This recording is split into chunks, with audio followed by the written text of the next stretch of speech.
Welcome to the Startempire Wire Founders Podcast, where we make entrepreneurial founders a top priority. Each episode features risk takers, business builders, community shapers, institutional and government supporters in our local startup ecosystem. Tune in weekly to hear all about what's happening with the movers and the shakers of Southern California's Inland Empire and beyond. All right, ladies and gentlemen, welcome back to another episode of the Founders Podcast. Today, I'm here with Harry Jackson, good friend who I just met through another friend, and he's going to tell us a little bit about his business. First, I'm going to let him give his personal introduction. Tell us about yourself, Harry. Who are you? Okay, so my name is Harry Jackson. I am the owner and founder of Jackson Family Human Services. We provide behavioral health services to children with autism and related disabilities. We focus on providing those services in inner cities and rural parts of the county. I currently reside in Victorville. I'm a father of 8 kids. I'm a firefighter by trade. I'm a kids youth sports coach. I consider myself a community leader I am an entrepreneur who believe entrepreneurship can solve the world's problems. Nice. All right. So did you grow up in Victorville, or where'd you grow up? No, I grew up in Compton, California. I bounced around from Long Beach, Carson, Hawthorne, Torrance, Southeast San Diego, National City, and Fontana. Okay. I was raised by my father, and I had 4 stepmothers who all contributed to the person I am today. Awesome, man. So tell us a little bit about, your upbringing and what led you to the place where you wanted to start a business, become an entrepreneur, take the risk. Growing up as a kid, I pretty much grew up with not a lot. I mean, we had everything we needed, but we really didn't have a lot. And I always felt like, I was going to do a lot more if I lived past 25. I hate to say it like that, but that's what I believe. Like, if I lived past 25, that I was going to do a lot. When I started to go out into the community, I had friends, and I learned that a lot of my friends will follow me with my plans. That everything from, hey, we're going to build a car selling dealership, to we're going to start selling bikes and rebuild the broken ones. So anything I came up with, I learned, no matter where I lived at, because I moved around a lot, that people were interested in what I had planned, and some people depended on what I had planned. My first job when I was 9, I sold candy for a nonprofit agency going door to door. It was called Freedom Chapel, and we went to beach communities. We went to really, really nice communities, and going to those communities, it really took me out of my environment and made me realize, like, oh man, we can have so much more. Wow, yeah, there's so much more out there. Yes, so that inspired me at a young age to become an entrepreneur. I knew at some point I would do it. I'll make the plunge. Like I said, I was a firefighter. Once I became an adult, I went into a firefighting program. I succeeded for every single thing I tried to do in the fire service, but I never felt like that was going to be the end for me. I mean, I did move up to be an engineer. I was slated to become a captain. I would have moved up the ranks, but I felt like I was going to make a bigger splash in my own community. I always worked in different communities other than mine, and I wanted to become a job provider. I wanted to provide opportunities for the people that I saw were so talented, because believe it or not, I'm fairly successful, but I'm not necessarily the most smartest person that grew up in my community. A lot of people that I grew up with just didn't, I don't know what it was, just didn't have the opportunities that I had, and just the mind state to just leave our environment and go seek, mentorship and leadership opportunities in other places. Yes. And some of those young men are very smart that I grew up with, but some didn't live, some went to jail, some picked up habits that did not make them successful. So, being smart, as you might know, is just one part of it. So, seeing all of this and being around these different communities and having an opportunity to being exposed to different ways of life at a young age really inspired me to become an entrepreneur, because I think that's where it's really at. Yeah. Yeah. No, that's cool. That's a great reason, like seeing what's possible and being inspired by that is always like a huge thing. I know inspiration is more than just, you know, seeing more, but that's, I can relate to that, man. So let's talk about your startup, Harry Jackson Family Services. Tell us about it. What do you do? And what needs are you meeting? Yeah, so I will just start off kind of like in 2014, when I was working as a firefighter in Napa. I used to spend my days off volunteering, helping ex-offenders transition back into society. And as I started to get to know these ex-offender stories and got to know them as individuals, I realized that a lot of these ex-offenders were just like myself. They came from underserved communities with the same type of background. Yes. But most importantly, a lot of these ex-offenders really struggle with mental health. And I saw working with them, how difficult it was to receive quality services in our communities. Oh, Yeah, if you did get a clinician, you had to go, to Orange County, Signal Hill, just the nicer part of town. And a lot of times, some of our people didn't have the means to get to those areas for their appointments. So I believe that, I was the person to create that change. Okay. So we started Jackson Family Human Services. And there was a couple things that I left out when I was working with these adults, that a lot of their problems were missed when they were kids. Okay. We can solve some of these problems with some of our people going into prison or, not being successful, any type of mental health illness, most of them, by providing services at an early age. Right. So first step is we started a daycare. Okay. And Jackson Family Daycare was the first part of our company. And with Jackson Family Daycare, we're focusing on children who had a hard time at regular daycares. Okay. So we'll get these parents who are distressed. My kid can't go anywhere. They keep getting kicked out. I can't work. On and on and on. Then they will get sent to school after the daycare phase, when the parents are like, okay, we'll just wait for you to go to school. Then we'll go back to work. And in school, they'll keep getting in trouble and they'll be set in the principal office. They'll miss, important school events for their behaviors. So we said, no, we can solve it by bringing them into, family daycare, and we can just work with them and get some understanding and help their parents find the supports they need. Yeah. Next problem we figured out with that was, for certain communities, it was not easy to get those services. Wow. Behavioral health services. So then I said, okay, well, I'll leave the fire department, and I went to go work $12 an hour to go work for a company to learn how to provide the services and kind of learn the industry. Yeah. It was that was a huge struggle financially for me and my family, because as a fire department, it was very stable. For the $12 an hour job, it was a huge drop.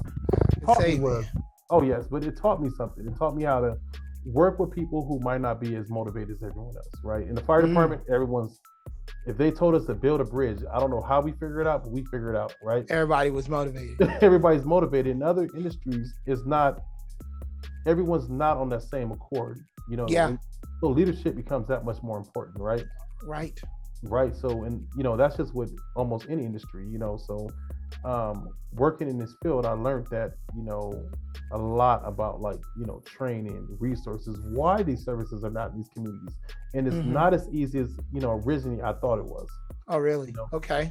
What did you originally think it was? So originally I just thought that it was more lucrative financially in more affluent communities to provide these services. Yeah. And that is part of it.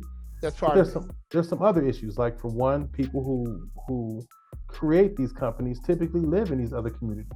Okay. And people typically create businesses where they live at, right? So it's kind of based on class. Yes. It's based on what type of life you have and the type of people in your circle, right? Mm-hmm.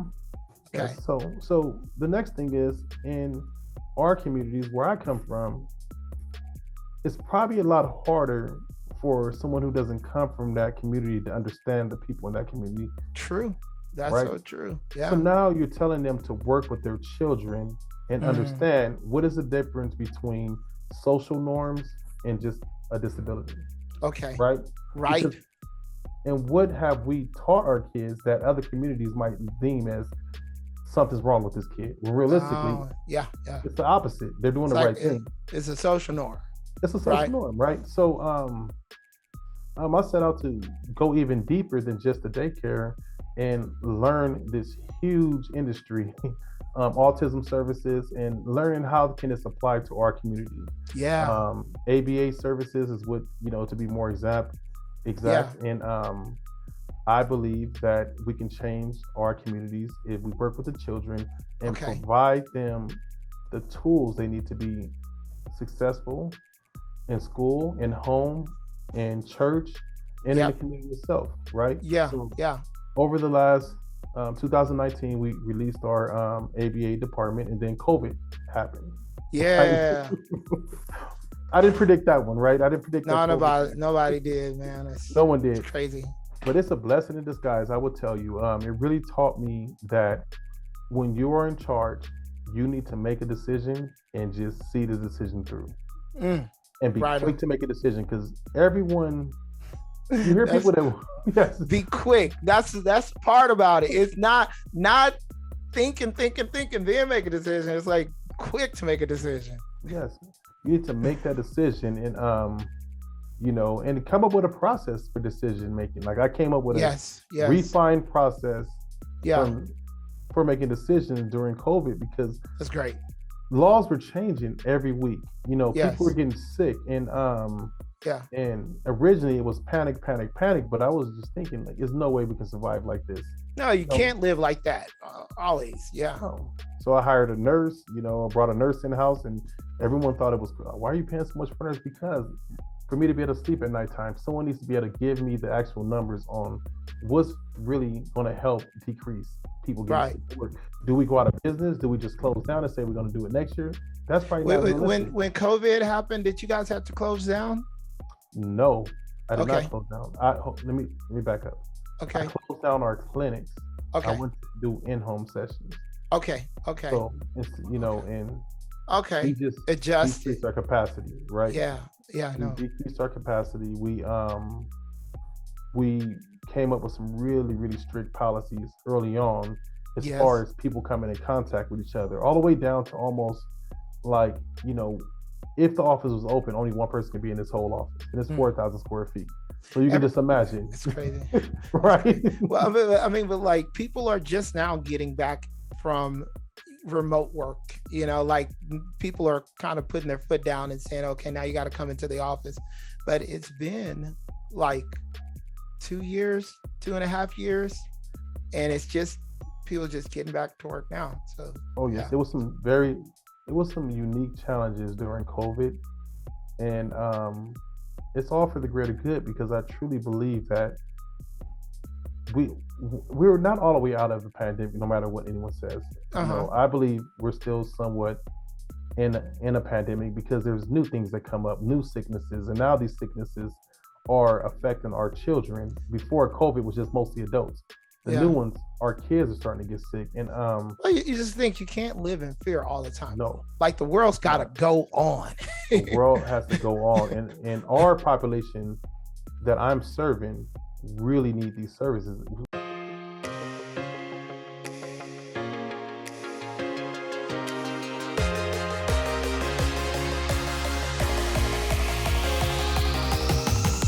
The Inland Empire startup ecosystem industry is tremendously fragmented. A few top-tier hubs, San Francisco, Los Angeles, and San Diego, are well covered by media, events, and data platforms. Finding reliable information relevant to startups or the tech industry in the Inland Empire is extremely difficult. As a result, startups can't scale fast enough. Investors are having a hard time finding the right deals, and corporates can't find the right companies to partner with for their innovation activities. Startempire Wire The leading Inland Empire startup publication is providing the Inland Empire startup ecosystem with the most accurate, engaging business and financial data, events, and news. Our reach of entrepreneurs, C-level executives, angels, VC investors, startup employees, key management at innovative corporates, and big tech is the solution for your B2B or B2C needs. As we build out our platform, we're looking for partners. This is your opportunity to get in on the ground level. If you're looking to align yourself with the local and growing startup and tech ecosystem of the Inland Empire, we have created the platform to get your name noticed and the opportunity for you to grow the recognition of your brand. Contact us today for availability and pricing options. We look forward to our partnership with you. We're in homes sometimes upwards of 20 hours with a child a week, right? Okay. And our kids appreciate routine. Yes. Push that routine, it's other problems on top of other problems. So mental health really was a huge disruption during the pandemic. Whether you kept services, you changed it. Yeah, routines kind of keep you sane too, right? Yes, 100%. And we work with a population that is very vulnerable. So COVID really impacted them. They weren't able to go to. They already had a lack of resources and things they can do. And then during COVID, now you just said you got to stay in this house, which was very detrimental to our parents. So we started parent training. During COVID, we contracted with another company to help us increase the engagements of our clients for the virtual parent training. Okay. We started with telehealth, but as soon as we could, we got back into the home because there's nothing more effective in our space than actually working with a child. Yeah. And so because like it's the difference than being, of you being in person, right? Mm-hmm. It's hard to do it over like what you're doing. Like what are some things that were hindered when you had to do telehealth? Yeah, so a lot of our children typically have a hard time engaging on a device with someone giving instruction over the device, right? Yeah. So you take that away, it'll be kind of like not saying that we're parenting, but it'll be almost like parenting from a tablet, right? Yeah. Anybody had a parent overseas that was in the military can probably relate to this is, dad will get on the phone and say, hey, I need you to do this, and this. And you're like, okay. When is it gonna get done? It's not getting done, right? So the same thing with us is we really relied on the parents during the COVID because the kids were already getting burnt out on Zoom because they were doing Zoom for school. That's smart. And then we were doing our sessions in Zoom. So we kind of switched our model to come in and help the parents when they're doing Zoom with their children. Yes. Okay. We can't work on educational goals, but we can work on the skills it required for you to be able to get a good education. So we did really focus on those things that we can control. And we just have to lessen our services. So instead of doing, 10 hours a week with a kid, we had to do 5 just so we're not exposing that kid and that family that much more. Unnecessarily. Yes. And we made it very easy for the parents to let us know if they were exposed. We also had a nurse that if a family said they were exposed to COVID, we got that nurse out there in 1 or 2 days to do testing in the home. And that was a huge help. And it made the parent, because of stress, like when you thought you were exposed and you think now you're going to expose all of your kids to COVID, us putting a nurse out there within, a day or so to test and let you know, like, hey, our test is saying that you're not positive. And most of the time, I'm telling you, I think it was 85% of the exposures did not lead to someone being infected by COVID, and that was. And a lot of people need that reassurance. Some people don't, but that's a good safety measure to put in there. The question I have for you is like, what are some of the? Are there any other people in the region that you know of in the Inland Empire who do similar things to what you do? Yes. And then how are you unique from them? So I definitely would say that there's, I think 62 different providers, whether they're small companies or large companies, from here to Temecula, Okay. all the way to LA County, Yes. who offer similar services. Okay. Okay. What makes us unique is our approach to focusing on inner cities and rural communities. We're intentional about working with this population of people, right. And we utilize technology a little bit more than other companies, so we're more effective with the children.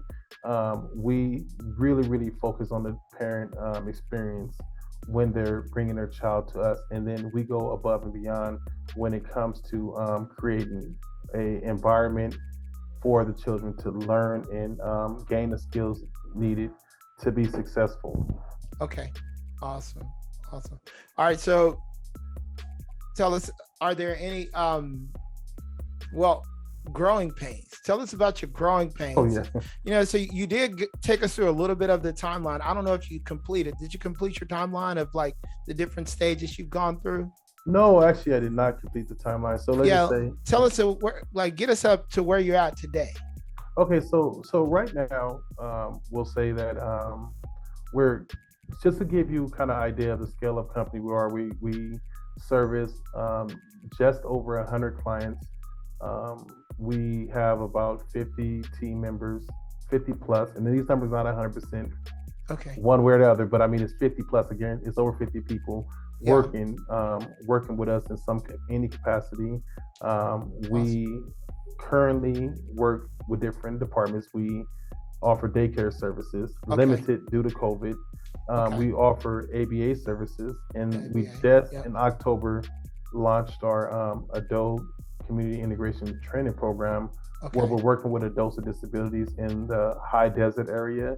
We look to repeat that same program down the hill, as we always say, but San Bernardino area, once we master it here in the high desert. Nice. Are you in the high desert area or no? Yes. Okay. So we have 3 locations. One location is in Victorville, one location is in Apple Valley, and then one location is in San Bernardino. Okay. Right. But for me, our corporate office is actually in the high desert. High desert. Okay. Yes. Okay. Cool. Yes. But our goal is pretty much to make sure we're providing quality services to consumers in the areas that we serve. Right. Okay.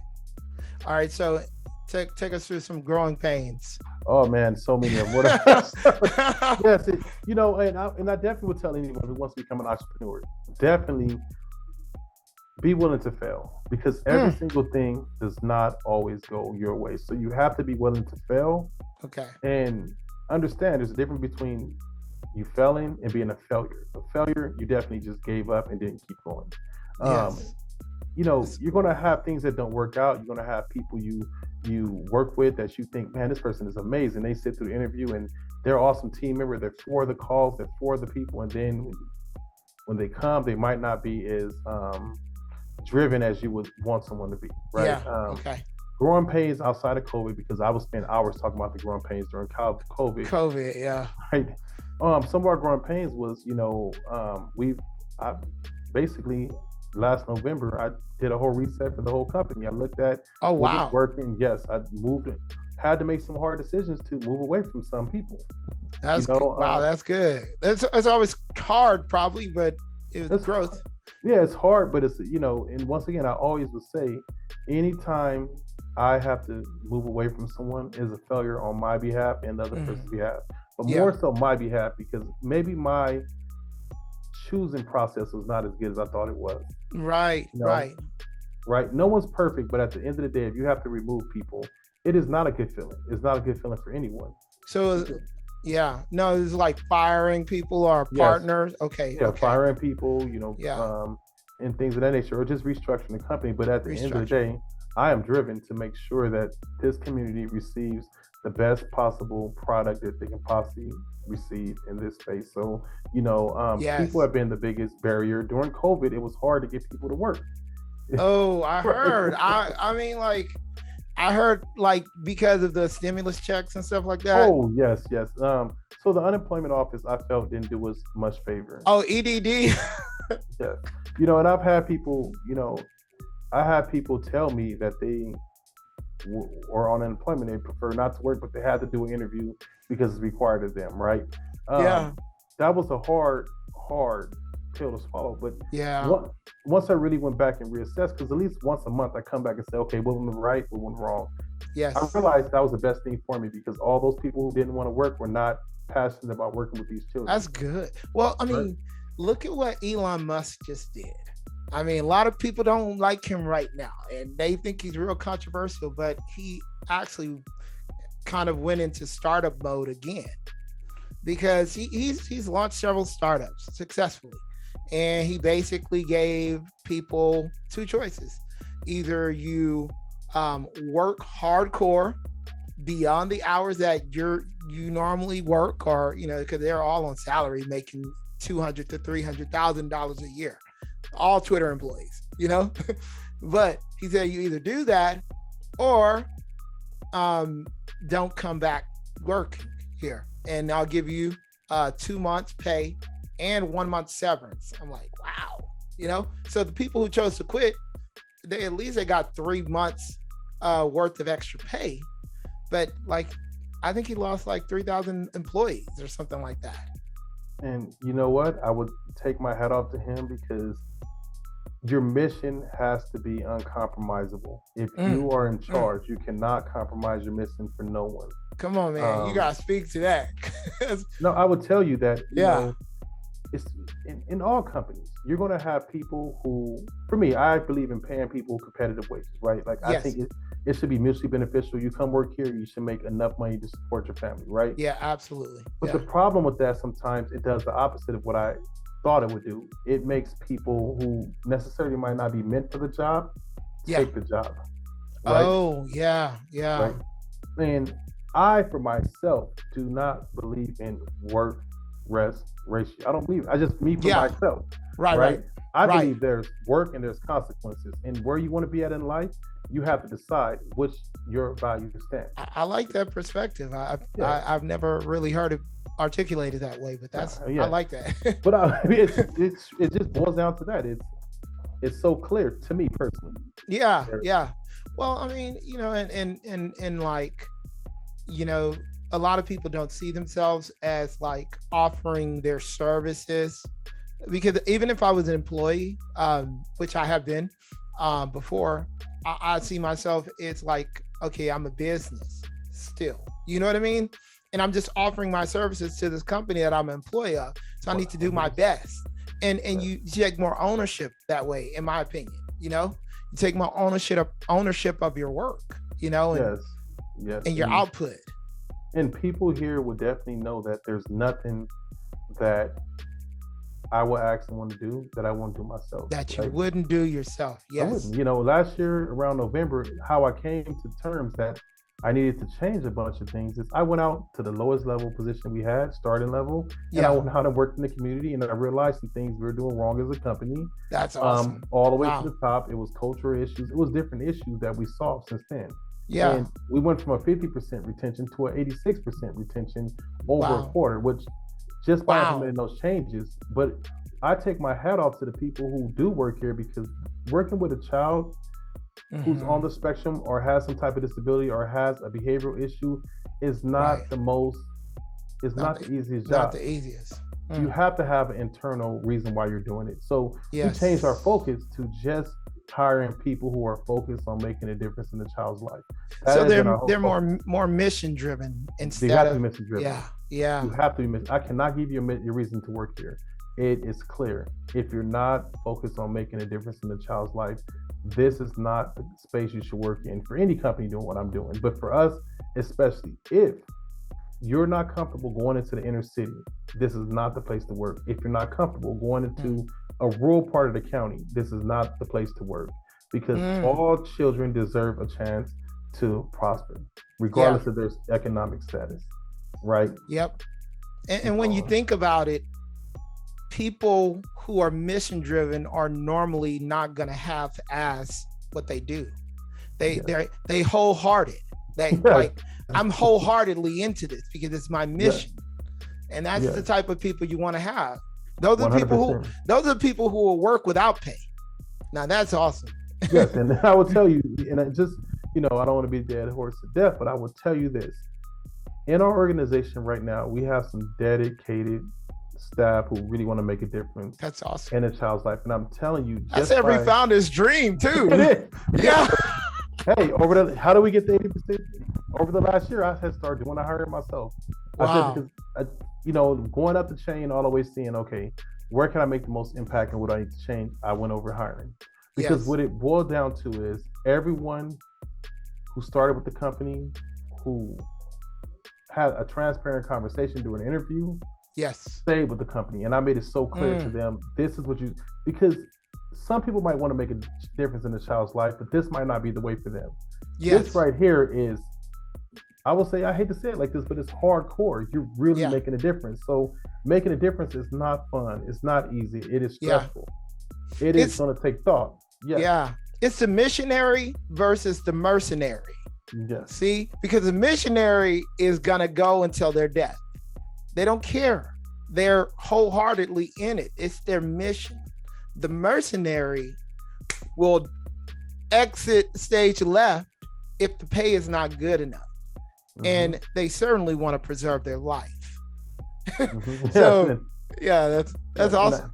And I would say we're fortunate here because if it wasn't for this amazing team, I mean, you just think about it, someone who came from a different industry to come into this space and people take, I would hate to say it's not, at this point, it's not a risk, but in the beginning it was a risk because you're talking about someone who just didn't even have a building. Wow. Hey, we're going to, make this happen, to risk your career with someone like that. And the people who've been with you from day one, like those are the ones who are are real true superstars. Yes. So, it's been a lot of growing pains, but I think we have a lot figured out, but it's going to be more ups and downs as we grow. Yeah, as we talk about that, let's transition into this. What are the current needs of your startup? What are some of the things that you see you need to get to the next level? So I'll break it down into different roles. So right now we need someone who's focused on operations. I'm currently looking for an operations manager, right? Yes. Someone who's passionate about working with kids, but also numbers driven and people focused, right? It's hard to find that type of person who can do both, right? But they exist, Numbers driven and people focused. Yeah. You cannot work here if you're not nice to people. I mean, sometimes people say, "Oh, you're too nice." Well, that's fine. Just don't work here, right? Right. If you don't value being nice to people, you can work. It's tons of places that you can work with us like that. So one who can work in operations and understand, how to take our mission and our systems and kind of drive the mission forward. Okay. We're currently looking for behavioral therapists. All of our behavioral therapists, the main quality you have to work here is you have to be dedicated to making a difference in a child's life. Okay. Right? You have to be driven internally and want to see results in children and feel like you're the person that's going to carry those results forward. Right? Once again, there's tons of companies like mine that are hiring for that same position. Yes. But because if you're not mission driven, it's probably not the best place for you. Right? Yes. Because I learned through all that COVID and the lack of growth and turnover and different things that if you're not, you'll hear me say 1,000 times, if you're not mission driven and you do not see that you have to be the one to make a change in the child's life, then this is going to be a hard place to work. Hard place to work. So that mission mindset, it's got to be there. Okay. Yes. So behavior therapist, operations person, any other spots? We are having an event called the Care Fair 2022. It's our first annual Care Fair. And, we got to talk about that too. Wait. Let's save that for a few seconds later, and then we're gonna make we're gonna go into all the details on that. But so these are some of the current needs. Oh, the Care Fair does fall under current need too, huh? Yes. Let's just get the details out, and then let's go in depth after we get through your goals. Okay. Okay. So basically, right now we need to make sure the community is aware of the 2022 Care Fair. The Care Fair is a event that we are sponsoring that helps the children of the Loma Linda RICA Center. Right, RICA is an acronym, and it stands for what? It stands for Resiliency Institute for Child Diversity. Okay. Right, and this center is where if a child has experienced some type of trauma, a child has, been abused or seen something that they necessarily might result into some sort of forensic interview. This clinic is a special clinic with a lot of special people working there, where they take these children and they try to make it very as compassionate, their forensic interview. Whether it's, I won't even go into depth. You always can everyone can look it up, but yes, it's a clinic that I really, really want to make sure that the community know is out there, right? Right. The Loma Linda Medical Center provides the children with everything medical necessary, and what we're trying to do is make up that gap for the things that they might want, right? Okay. 90% of these children, I believe, are going into the foster care system. And what we're doing is we're trying to raise blankets, covers, blankets, backpacks, clothing for kids from 2 to 15, and toys. If anyone's interested in actually donating, all you have to do is go to carefair2022.com. Carefair2022.com. Okay. Yes. And just double check. Yeah, so be sure that's the one. we were on it earlier. No, but just being realistic, yes, that's it. So carefair2022.com.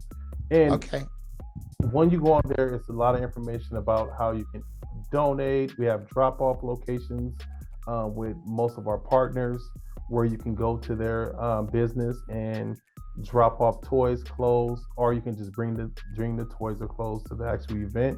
Okay. That we're having on December 17th. December 17th. Yes, in Redlands, California. We're out in Redlands?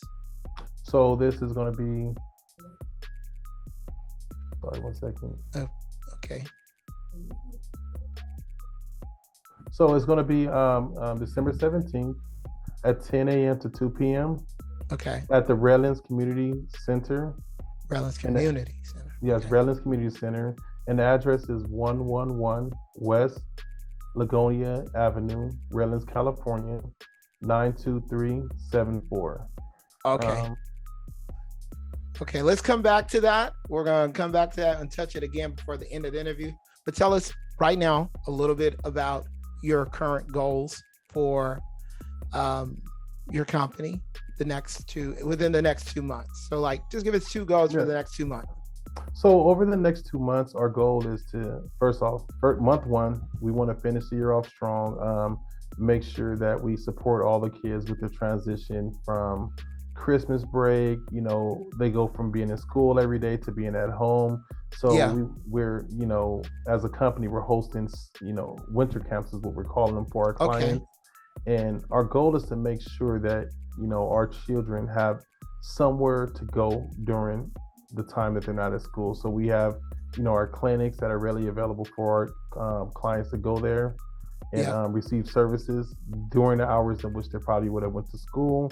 Okay. We just opened up a new location in Apple Valley. Okay. And our goal is to make sure that treatment center is 100% ready for the community. Oh yes. Yeah. Opening up a new center is a lot of work. It's a lot of work. But over next year is just pretty much coming up with our strategic plan for the next year. And I think we're doing 1 year and then 3 years now. Okay. For our strategic plan and finishing it out and getting it out to all of our staff. Okay, so I guess it kind of segues into our long-term goals. We typically ask 3, 5, and 10.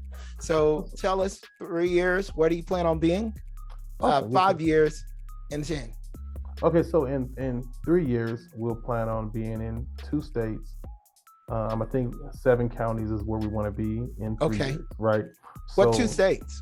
So we want to be in Florida and Texas. Oh yeah, Right. the big places. Yeah. Big places, right? So, we're taking steps now to make sure we can get into those states. So it doesn't Okay. just happen overnight. So we want to be in, those states within 3 years.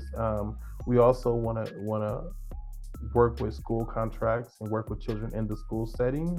Okay. And we want to open up a daycare in the city of San Bernardino Nice. or Colton, right? Or Colton. Okay. Yes, within 3 years. All 3 years. Yes, within 3 years. In 5 years, right? We want to be in 4 states, 12 counties, and we want to service 600 kids. That's very specific.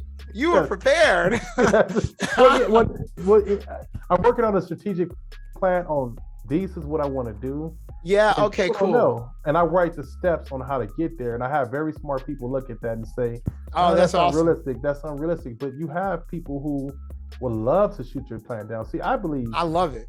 Yes, when you have a plan, Yeah. people would tell you, oh, that won't work. What we suddenly do is say, why would that not work? Yes.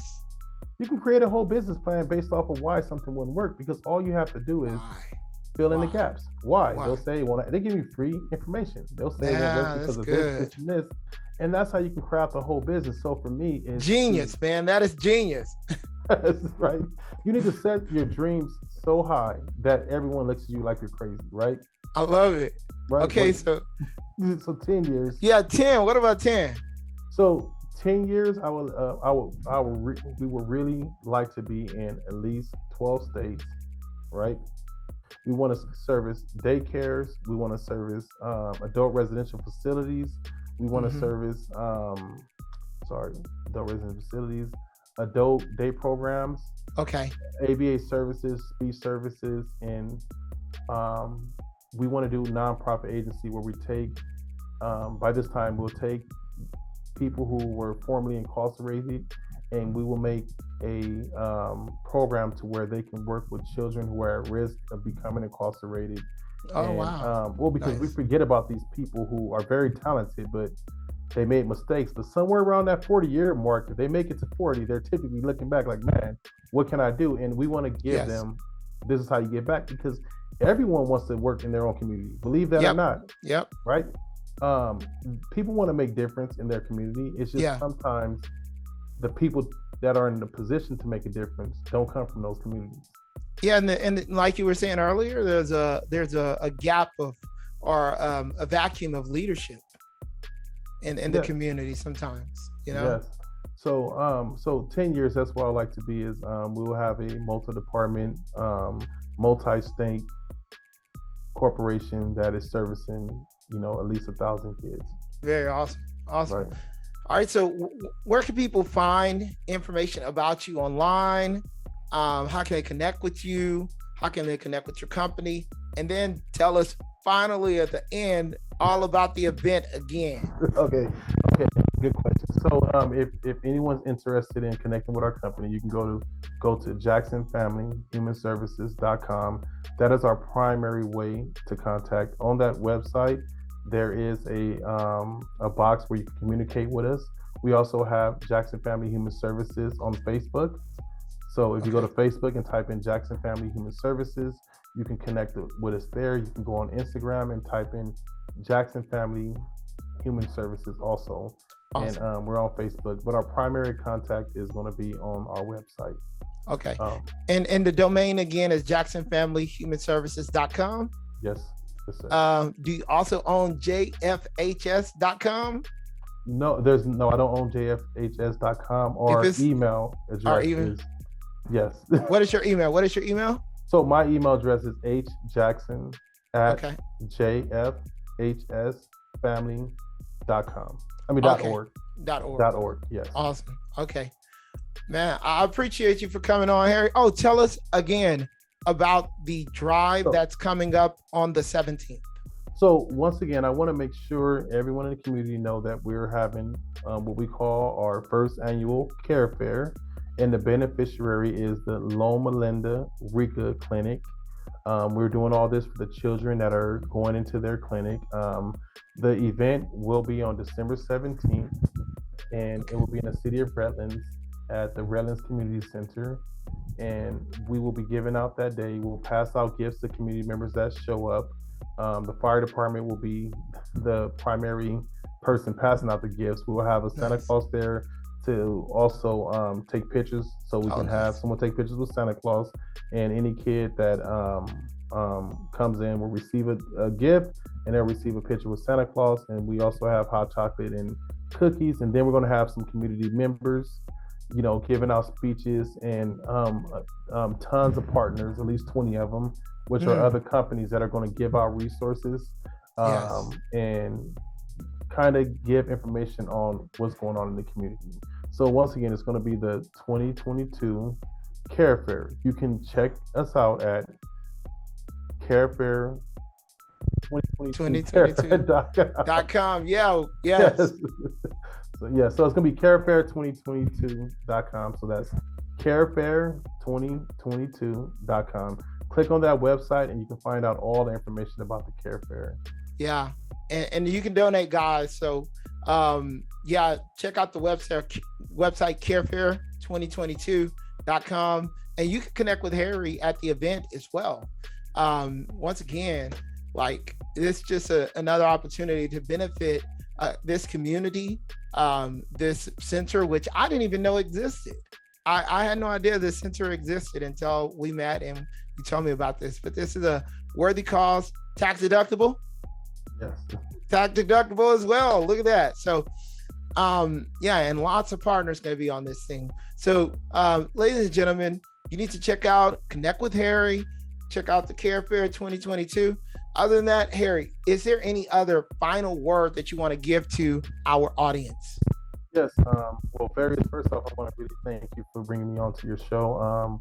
I really appreciate you taking the time to, thanks for coming. Hear what we have to talk about, and what you're doing for businesses is amazing. I think that, you're on the right path, and I really wish you all the prosperity and success that comes with all the hard work that you're putting in. And appreciate it.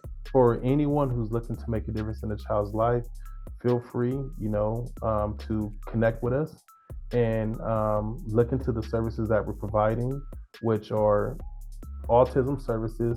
Some will consider it ABA services, but if you look up either one of those terms, you'll find out a lot of information on the internet, and these services are definitely needed. And in our communities, they're needed just even so much more, but if you want to connect with me, feel free to email me, go to our website, and I always can provide anyone with more information. If you think your child is on the spectrum or you're not sure what's going on, feel free to look at our website, email me, and I can point you in the right direction to get an assessment and help you gain the services, or your child access the services he or she needs. But outside of that, I have nothing more.